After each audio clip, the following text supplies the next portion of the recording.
A teket nézzük itt az HP Elite Display S23 0TM-mel, ami nagyon szép kis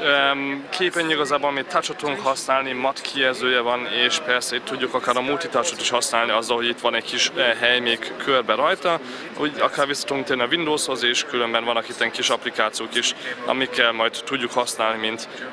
igazából itt látjátok, hogy akár különböző appokat itt ki tudunk nyitni, meg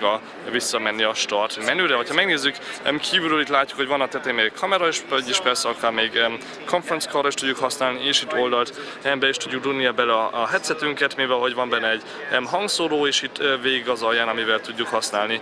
majd sima számítógép hangszórónak is, de különben itt a hátulján látjuk, hogy van egy pár port is, mint hogy DisplayPort, HDMI, persze áram, meg USB-n át majd a hangot, meg hasonlókat átviszi, de igazából van egy sima hangbemenet is, hogyha azon át akarjuk vinni, meg egy DVI is, hogyha úgy akarjuk majd rádugni a számítógépre. Különben be tudjuk állítani a képernyőt persze úgy, hogy álljon, így egy kicsit egyenesebben vagy laposabban, de az majd két kész kéne, úgyhogy ezt itt most éppen nem tudom bemutatni, de különben mint sima Windows 8 készülék, itt ezt nagyon szépen itt lehet akár használni mindenféle programokkal, de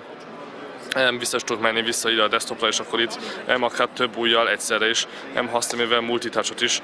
persze tud. Úgyhogy ez volt igazából egy rövid bemutatója az új HP Elite Display S230 TM-ről. Köszönöm, néztetek, nevem Gábor Balázs, és legközelebbig itt a HP Discovery 2013-ról.